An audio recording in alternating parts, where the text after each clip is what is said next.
আমার মনে হয় যে কিছু বিষয়কে আদালতের যেটা আদালত মাধ্যমে এমনিতেই আমাদের এখানে রাজনৈতিক দল নিষিদ্ধ করা কিংবা নির্বাচনে আসতে না দেওয়া এরকম বিষয়গুলি রাজনৈতিক সংস্কৃতির মধ্যে না প্রবেশ করা ভালো দীর্ঘমেয়াদে।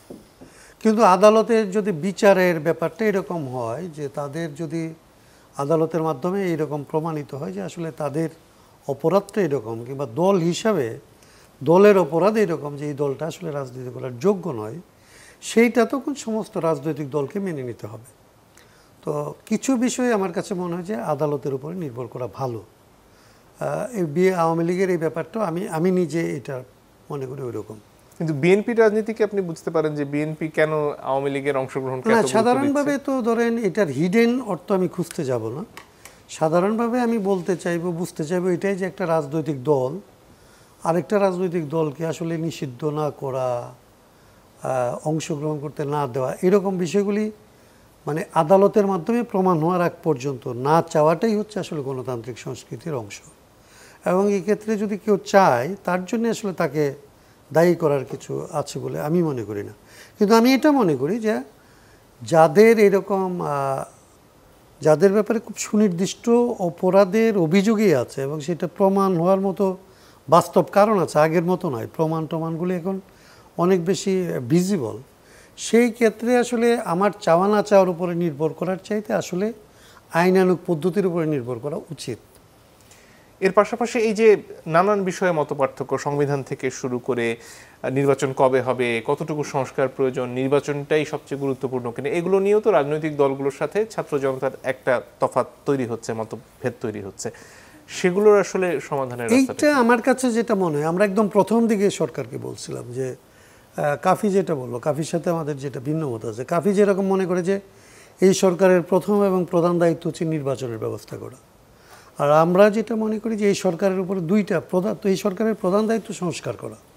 কারণ এই সরকার এসছে হইল আন্দোলনের দুইটা দাবি ছিল, আমি আপনার সাথে একটু ভিন্নমত করে দেয়। আন্দোলনের দুইটা দাবি ছিল, এক হচ্ছে এই রেজিমেট চেঞ্জ করা, হাসিনাকে আসলে এখান থেকে অপসারণ করা, উচ্ছেদ করা, এবং হাসিনা তৈরি হয় যে পদ্ধতির ভেতর দিয়ে, যে ক্ষমতা কাঠামোর ভেতর দিয়ে সে ফ্যাসিজমের অবসান। তো ফ্যাসিজমের অবসান হাসিনাকে সরানোর পরে সরকারকে আনা হয়েছে। সরকার হাসিনাকে তারা সরায় না, তাহলে তার একটাই কাজ থাকছে, সেই কাজটা হচ্ছে আসলে ফ্যাসিজমকে সরানো।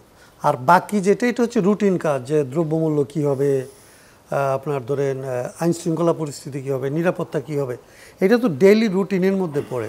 এইটা একটা যে কোনো সরকারের কাছ থেকে চাওয়া, কিন্তু অন্তর্বর্তীকালে সরকারের কাছ থেকে প্রধানত চাওয়া হচ্ছে যে ফ্যাসিজমকে মোকাবেলা করার জন্য তার যে আসলে পরিস্থিতি তৈরি করবে সেই ক্ষেত্রে ফ্যাসিলিটেট করবে সে। কিন্তু সেই জায়গাটা আমি একটু শেষ করি, 1 মিনিট আমাকে যদি অ্যালাউ করেন। সেইখানে আমার কাছে মনে হয় যে আমাদের ও একটা কথা বলছিল কাফি, যে আমাদের কনস্টিটিউশন অন্তত দুইটা পার্ট আছে, একটা ইডিওলজিক্যাল পার্ট আছে, একটা ফাংশনাল পার্ট আছে। আমরা যেটা মনে করি যে ফাংশনাল পার্টের ব্যাপারে এই 53 বছরের যে এক্সপিরিয়েন্স, সেগুলি থেকে প্রায় সবাই কতগুলি বিষয়ে একমত হবে, যেটা আমি এর আগের চ্যাপ্টার আপনাকে বললাম। তাইলে সেইগুলি পরিবর্তন করার জন্যে আপনার ধরেন ঐকমত্যের সংকট হওয়ার কথা না। ছাত্রদের যেটা আকাঙ্ক্ষা, সেই আকাঙ্ক্ষা খুবই পজিটিভ, যে সোসাইটিকে এইখান থেকে তো সামনে নিয়ে যেতে হবে, একটা নতুন জিনিসের সূচনা করতে হবে, এবং এই নতুন বাংলাদেশ তারা করতে চায়। এবং এটা খুব স্বাভাবিক, আমাদের জেনারেশনের পরের ধরেন এত পরের যারা, তাদের মধ্যে এই আকাঙ্ক্ষা না থাকলে তো সে আমার মতো বুড়া হবে। তার কাছ থেকে তো আসলে জাতির আশা করার কিছু নেই, তার জাতি আশা করে তার কাছ থেকে এই জন্য যে সে জাতিকে সামনের দিকে নিয়ে যাবে। তাইলে আমাদের চেষ্টা করার ব্যাপার হচ্ছে এরকম হওয়া উচিত যে আমাদের কমন মিনিমাম যেটা আছে, এটাকে আসলে কতদূর পর্যন্ত তাদের আকাঙ্ক্ষার সাথে কতদূর পর্যন্ত এক্সটেন্ড করতে আমরা রাজি হইতে পারি, সেই চেষ্টাটাকে আসলে জারি করা এবং বড় করা। এটা ইডিওলজিক্যাল ডিফারেন্সের জায়গায় যদি আমরা বাদও দিই যে এটা আমরা পারছি না, তাইলেও ফাংশনাল জায়গায় how much democracy can we institute, মানে started from now and forward, এইটা যদি আমরা আসলে ঠিক করতে পারি যে আমরা এত দূর এখন করব, ভবিষ্যতে এই দিকে যাব, সেইটা হলো ছাত্রদের সাথে আমাদের আকাঙ্ক্ষার একটা ধরনের ঐকমত্যটা তৈরি হইতে পারে। এবং এইটা তৈরি করা হচ্ছে এখানকার সমস্ত রাজনৈতিক দলের দায়িত্ব বলে আমি মনে করি, কারণ আমাদের সন্তানদের রক্তের উপর দাঁড়াইছে তো এটা। নিশ্চয়ই। তো এই আমাদের সন্তানদের রক্তের আকাঙ্ক্ষার সাথে আমরা আসলে বেইমানি করতে পারা উচিত না আর কি, এটা চিন্তা করা উচিত।